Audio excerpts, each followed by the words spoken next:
225 East Shore, someone is shooting people? Yes, he's upstairs.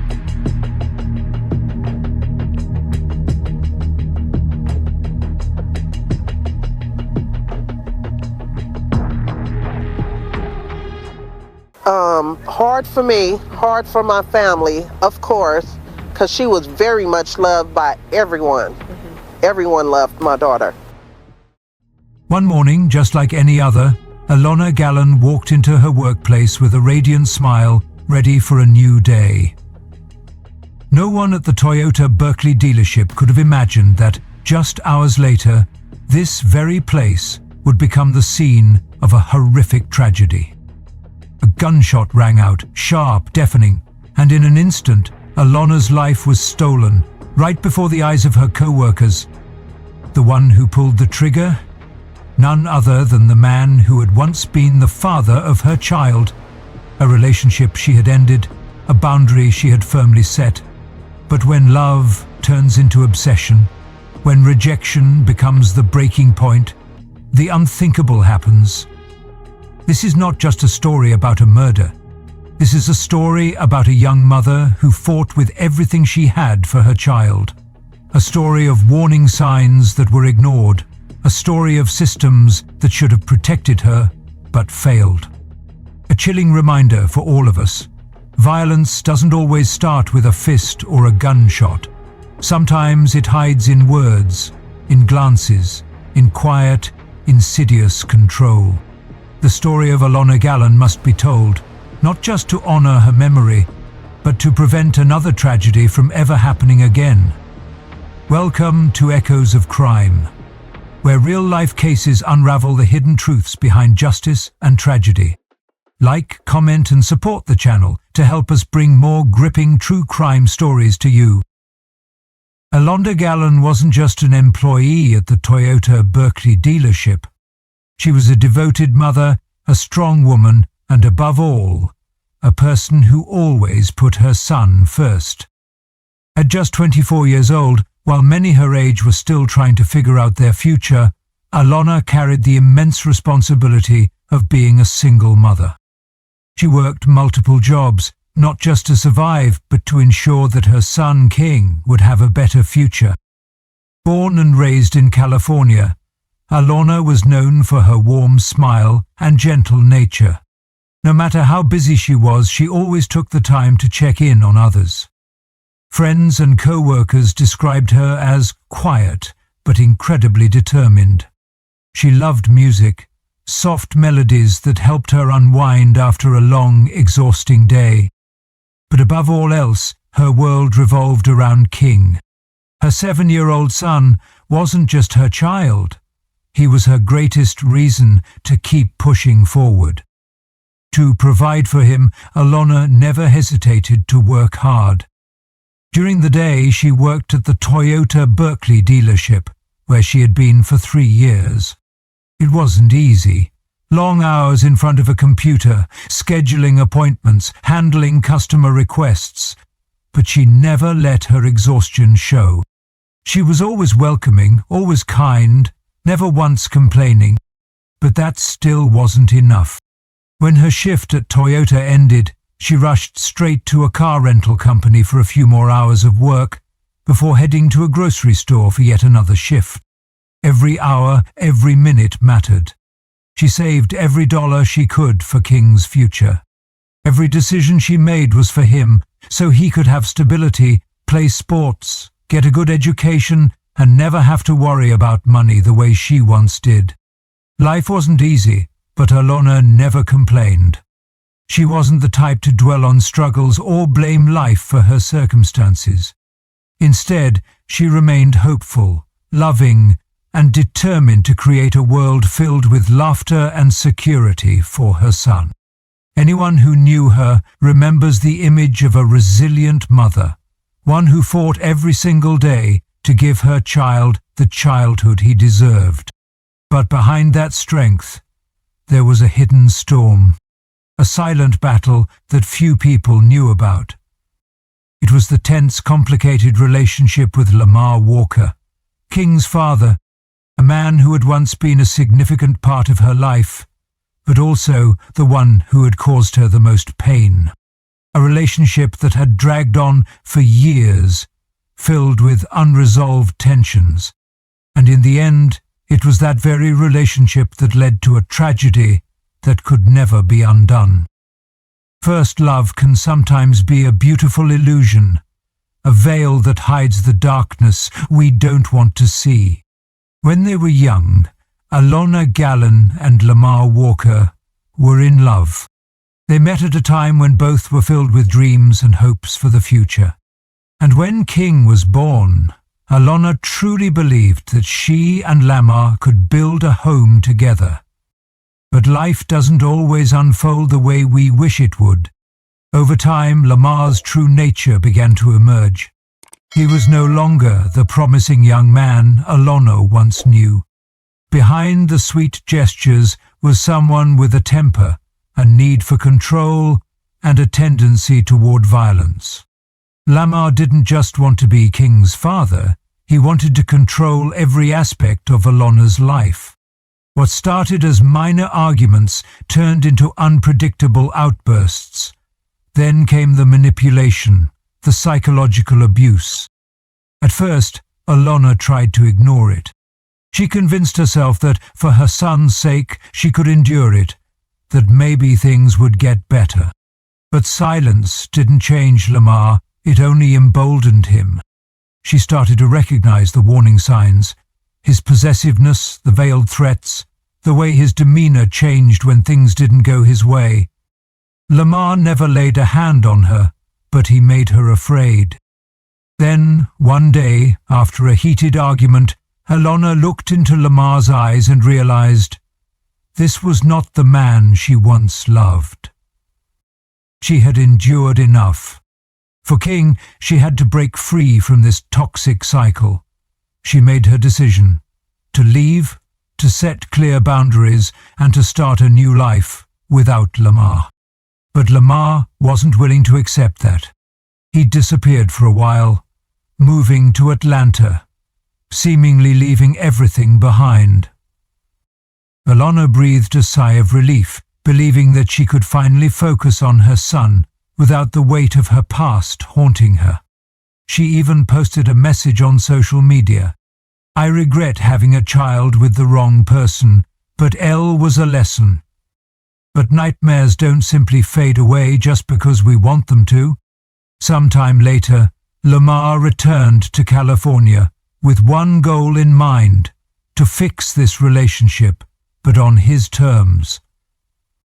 He started showing up again, reaching out to Alonna, trying to talk, trying to convince her that they could start over.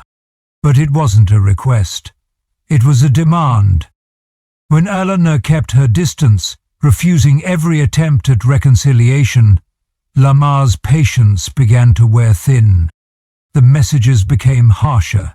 The unannounced visits became more frequent. Alonna could feel the danger closing in, but she had no idea that in just one fateful day everything would come to an end in the most horrifying way. Morning of September 21, 2023. The sun rose over California just like any other day. Alonna Gallon woke up and quietly stepped into her daily routine. She made breakfast for her son, checked King's backpack, and made sure he had everything he needed for school. These moments were simple, unremarkable, just a devoted mother taking care of her child. She kissed her son on the forehead, said goodbye, and headed to Toyota Berkeley. At the dealership where she had worked for the past 3 years, everything was business as usual. Alonna greeted her co-workers, turned on her computer, and checked the appointment schedule. She had no idea that just hours later, her life would be stolen in the most brutal way imaginable. 11:15 a.m. The darkness arrives. In what seemed like an ordinary morning, a familiar shadow stepped into the Toyota dealership. Lamar Walker. He walked in calmly, without anger, without any signs of distress. No one paid much attention. After all, he was someone they had seen before. Alonna's ex, the father of her child. Some employees assumed he was just stopping by to talk about their son, and there was no indication, no warning, that tragedy was about to strike. Lamar approached Alonna's desk. She looked up, hesitated for just a second, but kept her professional demeanor. They exchanged a few words. No one knows exactly what was said. There was no shouting, no argument. And then everything changed in an instant. No warning, no time to react. Lamar pulled out a gun. It happened too fast. Employees nearby barely had time to process what was unfolding before them before a gunshot rang out, sharp, deafening. The first shot hit Alonna. She collapsed onto her desk. Panic exploded across the dealership. Some employees screamed. Others froze in shock. No one could believe what they had just witnessed. A man, cold and emotionless, gunning down the mother of his child in front of everyone. Screams, rushing footsteps, the sound of objects crashing to the floor. Some people ran for the exit. Others ducked behind cars in the service bay, desperate for cover. Someone, voice shaking, managed to call 911, pleading for the police to arrive immediately. Hello? Active shooter at Toyota Berkeley. Where in Berkeley? 1025 East Shore Highway. 1025 East Shore. Someone is shooting people? Yes, he's upstairs. Get the building, get the building. Sir, can you give me a description of this person? But for Alonna, time had already run out. Her dreams, her hopes, the love she had for King, everything ended in a single moment. In less than a minute, a quiet morning turned into a horrifying crime scene. But the nightmare wasn't over yet. Lamar stood there, gun in hand, waiting for the inevitable end. The distant sound of sirens grew louder with each passing second, shrill, urgent, signaling that law enforcement was racing toward the scene at full speed. Within minutes of the first gunshot, patrol cars from the Albany and Berkeley police departments surrounded the Toyota dealership. Employees and customers poured out, shaken, terrified, many of them trembling, tears streaming down their faces. But there was one person who didn't run. Lamar Walker. He didn't flee. He didn't hide. He stood there, right in the middle of the dealership, gun still in his hand. A moment of unbearable tension. Officers stormed inside, weapons drawn, closing in on him. One officer shouted, "Drop the gun, now!" But Lamar didn't comply. He lifted his head, eyes empty, face devoid of emotion. He didn't scream. He wasn't angry. He didn't beg for mercy. Instead, he raised the gun. Not to himself, but toward the officers. The entire room seemed to freeze. Everyone could feel the deadly energy hanging in the air, a violent explosion waiting to happen. The officers shouted again, their voices even louder, even more forceful. "Put the weapon down, now, or we will shoot." But Lamar refused to surrender, and in one final chilling moment, he lifted the gun even higher, aiming directly at law enforcement. What happened next unfolded in mere seconds, but those seconds carried the weight of eternity. Gunfire erupted. Multiple shots rang out as officers fired. Lamar's body jerked violently as the bullets tore through him before he collapsed to the floor. Then, silence. A deafening, horrifying silence. He was dead. Lamar Walker, the man who had just stolen the life of Alonna Gallon, the father who had just made his own son an orphan, now lay motionless on the cold, hard ground. Officers moved in, checking for a pulse. There was nothing. Some of them were still breathing heavily, adrenaline coursing through their veins. They had just taken a life. Outside, those who had witnessed it all were still struggling to process the horror. Her father had murdered the mother of his child. A man who refused to let go, refused to stop, had chosen death over accountability. But even though Lamar faced immediate justice, this tragedy didn't end here. Hard for me, hard for my family, of course, because she was very much loved by everyone. Everyone loved my daughter. It left a wound that would never heal for those who loved Alonna, and most of all, in the heart of a 7-year-old boy named King. Her 7-year-old child doesn't have a mother or a father, and that's saddening for me. I told him that his mom and his father was gone. He just laid his head back and said, no, they not. And after that, he's been crying. We all broke out crying. He's been seeing him cry, everyone cry. The gunfire had stopped. The killer was gone. But the pain remained, relentless, haunting, and impossible to erase. At the police station, Juve Gallon's mother sat waiting, her heart heavy with fear. She had called multiple times, desperate for answers, but no one could tell her exactly what had happened. She didn't know if her daughter was alive or dead. She didn't know what had unfolded at the Toyota dealership where Alonna worked. Everything was, I don't know. We don't have all the information. 6 agonizing hours passed. 6 long, unbearable hours filled with tension and dread. Then, finally, a police officer walked in, his expression somber. And in that moment, Jula knew, Mrs. Juve, I'm so sorry. The world around her shattered. Everything went silent. Somewhere else, King, just 7 years old, sat on a chair, unable to fully grasp what had just happened. Just hours ago, he was a normal child. He had a mother who adored him, who gave him everything she could. And now, in just a matter of minutes, he had lost both his mother and father. When Juve told him that his parents were never coming back, King Chofish shook his head, refusing to believe it. No, they didn't go anywhere. But as the days passed, as the house grew eerily quiet, as no one called his name at night, he began to understand a cruel reality, one that no child should ever have to face. It wasn't just Alonna's family who mourned. The entire Albany community was shaken. Her co-workers were in shock. They had worked beside her every day, talked with her, laughed with her, and now her desk sat empty. She was never coming back. Her neighbors grieved.